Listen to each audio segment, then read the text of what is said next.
Hello बच्चों, नमस्कार। कैसे हैं आप सब बच्चों? आज हम एक सवाल हल करेंगे जिसमें हम देखेंगे कि औसत लाभ विधि से किस प्रकार से ख्याति की गणना की जाती है। तो सवाल इस प्रकार से है। ए लिमिटेड एक एकाकी व्यापार के व्यवसाय को खरीदने के लिए सहमत हुए। उक्त उद्देश्य के लिए ख्याति का मूल्यांकन पूर्व के 4 वर्षों के समायोजित लाभ के 3 वर्षों के क्रय पर किया जाना है। ठीक है, तो पिछले 4 वर्षों का औसत लाभ निकालना है, वह भी समायोजित औसत लाभ। ठीक है, और उसमें 3 वर्षों के क्रय के आधार पर था, 3 वर्ष का हम गुणा कर देंगे तो जो राशि आएगी वह ख्याति की राशि होगी। 31/12/2012 से 31/12/2015 तक समाप्त होने वाले वर्षों के लिए लाभ इस प्रकार से दिए गए हैं। तो 2012 का लाभ दिया गया है 20,200, फिर 2013 का 24,800, 14 का 25,000 और 2015 का 30,000।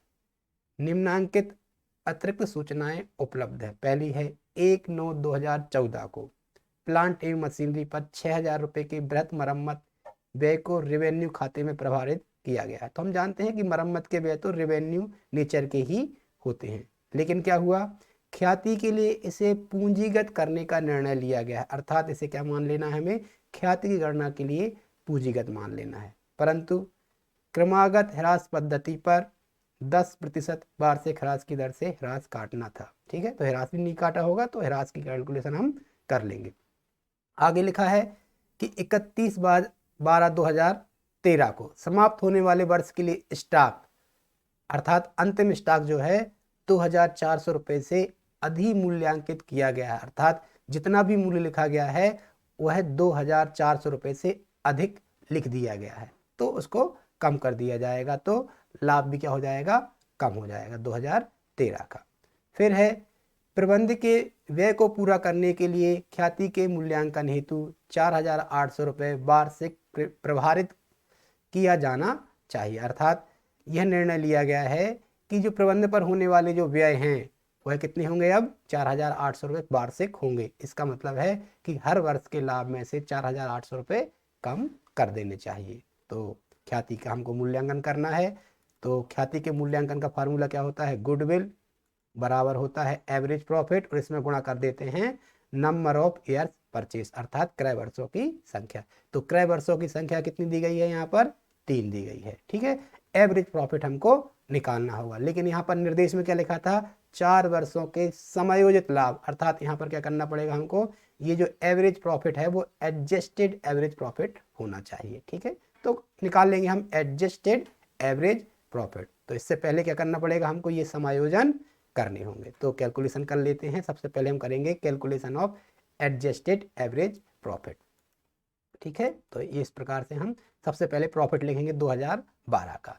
तो 2012 का प्रॉफिट कितना दिया गया है, 20,200 रुपये। तो हमने यहाँ लिख दिया 20,200। ठीक है, इसके बाद वर्ष 2013 का प्रॉफिट कितना दिया गया है, वर्ष 2013 का प्रॉफिट दिया गया हमको 24,800। लेकिन 2013 में एक निर्देश था कि 2013 में क्या हुआ था, स्टॉक जो है 2,400 रुपये से अधिमूल्यांकित किया गया था। अर्थात यह जो 2,400 रुपये है जब ट्रेडिंग अकाउंट में या प्रॉफिट एंड लॉस अकाउंट में कहाँ लिखा गया होगा, क्रेडिट साइड में अधिक लिख दिया गया है। इसका अर्थ ये होगा कि उस वर्ष अर्थात 2013 का लाभ जो है 2,400 रुपये से अधिक आया होगा, तो 2,400 रुपये को क्या कर दिया जाएगा, यहाँ पर घटाकर लिखना होगा। ठीक है, तो दो माइनस कर देंगे, लेस कर देंगे क्लोजिंग स्टॉक ओवर वैल्यूड। कितना ओवर वैल्यूड हुआ है, 2,400 रुपये। ठीक है, तो घटा देंगे तो जो राशि आएगी उसको हम अब राशि वाले कॉलम में लिख लेते हैं। अब बात करेंगे हम प्रॉफिट 2014 की। तो 2014 का प्रॉफिट कितना दिया गया है,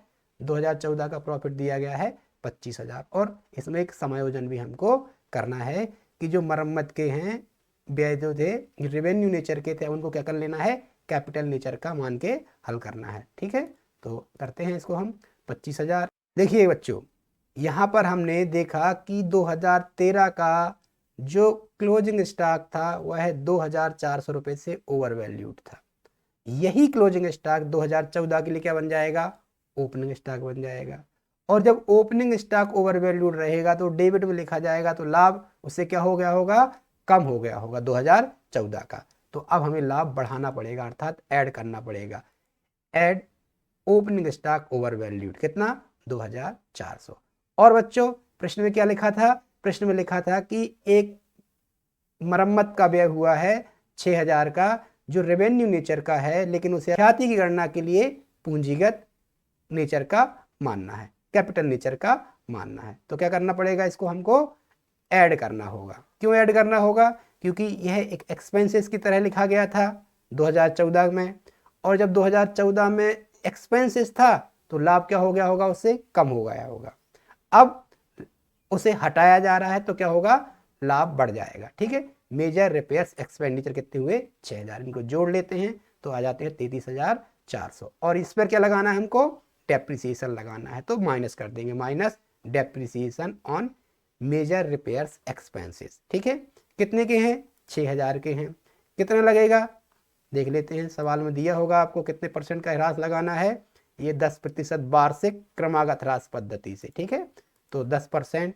लेकिन खरीदी कब है हमने, ये खरीदी है 1/9, तो 9 मतलब सितंबर, अक्टूबर, नवंबर, दिसंबर, 4 महीने का, तो 4/12। इसको हल किया तो कितना आ गया, 200 रुपये, और इसको हमने माइनस कर दिया, 33,200 रुपये आ गया 2014 का एडजस्टेड प्रॉफिट। अब हम निकालते हैं 2015 का एडजस्टेड प्रॉफिट। ठीक है, तो कितना दिया गया है, 30,000 दिया गया है।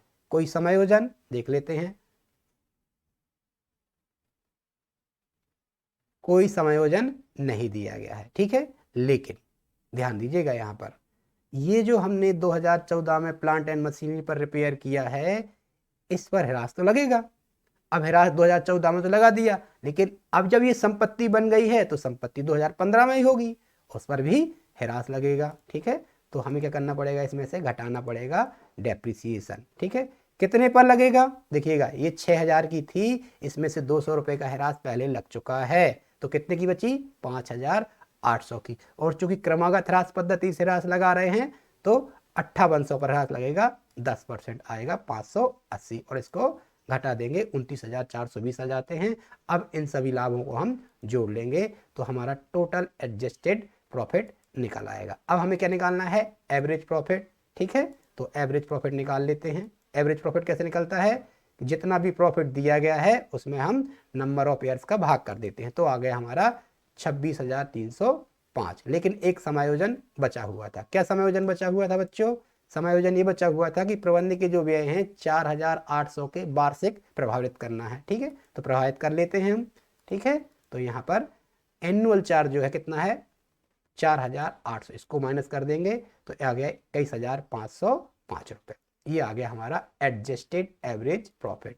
अब हमें गुडविल की कैलकुलेशन कर लेनी है, तो गुडविल बराबर क्या होता है, एवरेज प्रॉफिट कितना, 21,505 गुणा नंबर ऑफ परचेस ईयर, तो कितने हैं 3, आ गया 64,515। तो इस प्रकार से बच्चों हमने ये सवाल हल कर लिया है। ठीक है, और किसी प्रकार के आपको कोई समस्या है तो आप कमेंट्स करके पूछ सकते हैं। धन्यवाद।